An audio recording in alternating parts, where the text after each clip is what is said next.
Salut à tous, vous êtes sur les coquineries d'Aurélia. Aujourd'hui, j'ai décidé de vous révéler un de mes secrets de diététicienne, mais aujourd'hui, j'avais envie de vous parler d'agriculture. Alors moi qui adore la nourriture, qui adore cuisiner, je n'ai pas du tout, mais alors pas du tout la main verte, c'est une catastrophe. Je n'ai pas encore de potager chez moi. Mais j'aimerais bien un jour m'y mettre. En tout cas, ce ne sera pas moi qui les arroserai, sinon je les ferai toutes mourir, mes pauvres plantes. Mais justement, comme j'ai envie quand même de bien manger, de bien m'alimenter, j'ai décidé de faire confiance en fait à l'agriculture traditionnelle. Alors pourquoi l'agriculture traditionnelle et qu'est-ce que ça veut dire? Donc je vous explique ça tout de suite. C'est tout simplement une agriculture qui respecte, donc bien sûr les saisons, mais qui respecte la maturité du fruit ou du légume, qui respecte l'alimentation de ces viandes, donc que ce soit du cochon, que ce soit de la volaille, que ce soit du bœuf, qui respecte la terre dans laquelle sont cultivés les fruits et légumes. Et en fait, au final, on se rend compte que, alors la surproduction, c'est bien, hein, il y a un super rendement, mais au final, les fruits et légumes, en tout cas, si je prends leur exemple, sont beaucoup plus riches en pesticides et beaucoup moins riches en nutriments. Et enfin, moi, c'est ce qui m'intéresse le plus hein, quand j'achète un fruit ou un légume. Donc, je suis prête à payer un peu plus cher, mais au final, pour avoir peut-être un produit plus petit, mais au final, plus concentré en nutriments. Enfin, au final, moi, si on mange, c'est aussi pour le goût, et donc forcément, le goût s'en ressentira, et aussi pour le côté santé. Et donc, il faut qu'il y ait le plus de nutriments possible. Il y a une étude qui a été faite qui avait montré que par rapport à nos grands-parents, nous, la concentration en fait en vitamine C, en minéraux, etc. avait chuté fortement. C'est dû à la surconsommation, à la surproduction donc, de tous ces produits. Donc voilà, je préfère vraiment me focaliser donc, sur des petites productions. Ne pas avoir des fraises tout au long de l'année, bah oui c'est comme ça, mais je préfère acheter des fraises au bon moment qui auront meilleur goût parce qu'elles auront été cultivées au meilleur endroit de la France, hein, on va parler de la France. S'il y a des races, s'il y a différentes espèces, que ce soit pour les viandes, mais aussi pour les fruits et légumes, c'est pas pour rien. Enfin, la nature est bien faite, elle était là avant nous. Donc si le chou-fleur de l'espèce martinet pousse mieux dans les Flandres, c'est pas pour rien. C'est parce que la terre qui y est bien plus adaptée et va permettre au chou-fleur de mieux grandir et de se fournir des meilleurs nutriments, mais aussi parce que cette espèce-là est plus adaptée à combattre les parasites de cette terre-là aussi. Enfin, tout est lié. C'est pas, voilà, on n'a rien inventé. Le corps humain est très très complexe, mais la nature en elle-même l'est tout aussi. Donc, s'il y a des variétés de fruits et légumes, c'est pas pour rien. C'est parce que, en fonction de là où elles doivent être cultivées, il y a une raison bien particulière. Si elles sont dans tel environnement, elles seront mieux protégées, elles auront un meilleur rendement, elles auront un meilleur goût, etc. Et donc du coup, il y a une méta-analyse qui a été faite et on s'est rendu compte en fait que quand on choisissait ce type, on va dire, d'agriculture un peu raisonnée, il y avait 6% de vitamine C supplémentaire par rapport à des fruits et légumes de l'agriculture, on va dire, industrielle, à plus haut rendement. Il y avait aussi 17% de plus d'antioxydants. Enfin, c'est vraiment des chiffres impressionnants. Et en plus de se diriger vers ce type d'agriculture, donc bien souvent ce sont des petites fermes de petits producteurs, ça permet aussi de faire travailler tout le monde.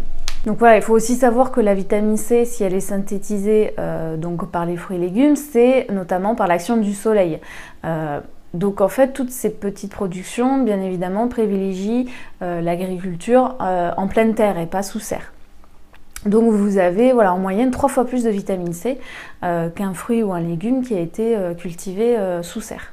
Je parle même pas du goût, parce que bien évidemment les fruits et légumes du coup sont récoltés à maturité et donc le goût n'en est que plus concentré. Et enfin pour tout ce qui est donc bétail, donc les animaux sont bien évidemment élevés au plein air. Il y a une étude qui a été faite donc, par des Italiens qui ont donc comparé un groupe en fait, de volailles, donc qui ont isolé 2 groupes en fait, de volailles qui étaient nourris de la même façon, qui étaient logés à la même enseigne, sauf qu'il y avait un groupe en fait qui avait accès à un parcours extérieur. Et donc sur ce groupe-là qui avait accès à un parcours extérieur, la viande était beaucoup moins grasse et avait un meilleur goût. Donc le sport, ça marche aussi pour le bétail.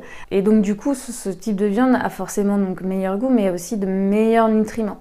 Donc juste pour vous donner un exemple par rapport, j'ai parlé des fruits et légumes, mais donc le bétail c'est pareil. Sur les grosses exploitations donc, qui sont donc dédiées à l'industrie de masse, on va dire, en général, donc, les animaux sont nourris au maïs, donc, qui sont très très riches en oméga 6, mais justement on s'est rendu compte que notre alimentation était bien trop riche en oméga 6 et que du coup le ratio oméga 3 oméga 6 n'était pas bon du tout. Il faudrait du coup pour le coup l'inverser carrément, donc les chiffres ne sont pas bons du tout et ça en devient délétère en fait pour notre fonction cardiaque et pour favoriser en fait les maladies cardiovasculaires. Donc l'idée c'est quand même de ne pas faire un infarctus à 40 ans et donc on est censé consommer donc beaucoup plus d'oméga 3. Donc les oméga 3 vous en avez donc dans les poissons gras et vous en avez dans l'huile de colza par exemple, de lin, etc. Mais du coup vous allez aussi la retrouver dans la viande si la viande a consommé ce type de produit. Donc d'où trop d'oméga 6 donc dans les viandes de la grande industrialisation, mais dans chez ces petits producteurs en fait, donc qui prônent une alimentation plus simple et plus adaptée à leur race, à leur espèce de viande, etc. Donc pour le bœuf, les vaches, etc.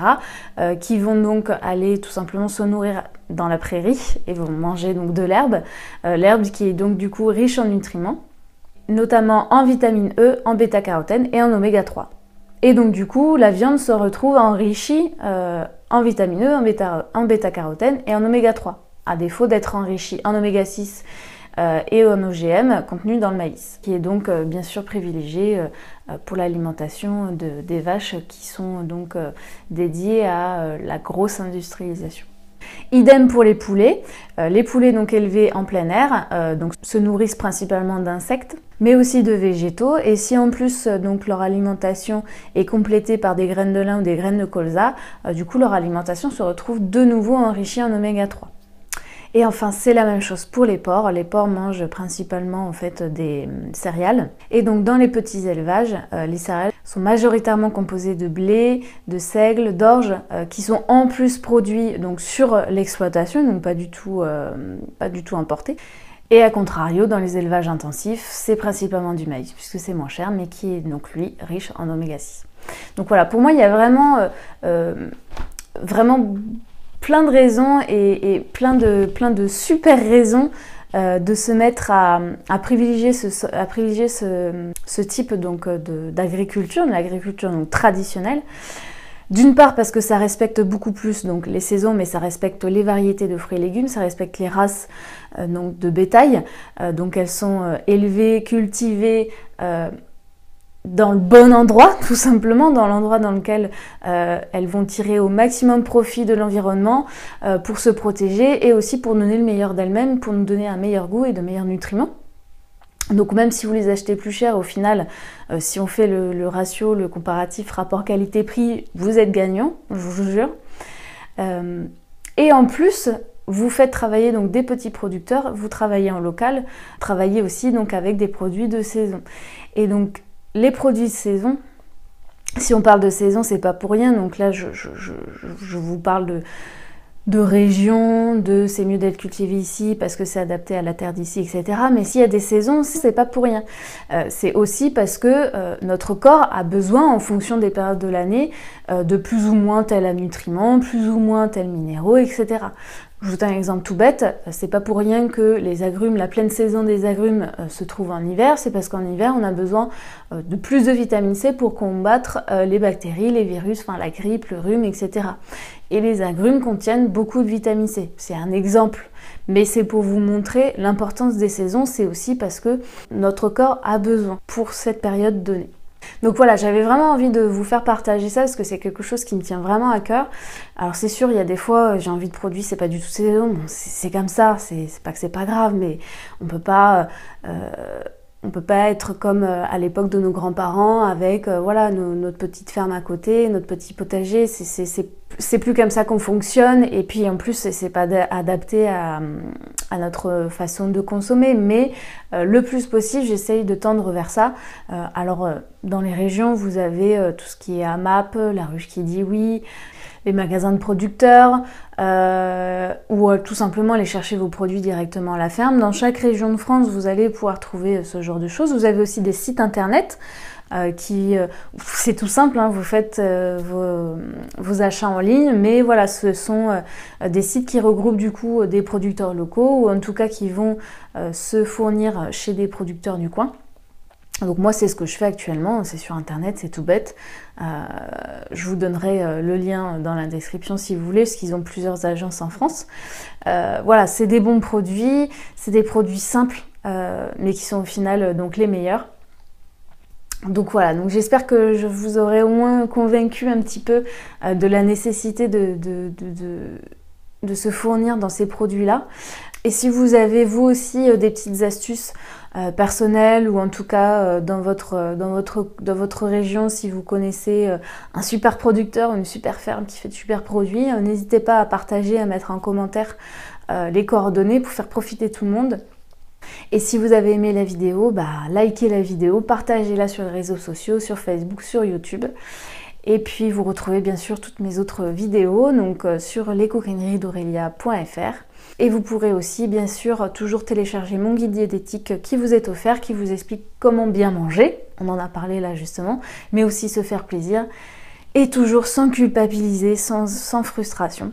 Donc grâce à la pleine conscience. Je vous souhaite une très très belle journée, je vous dis à bientôt pour une nouvelle vidéo.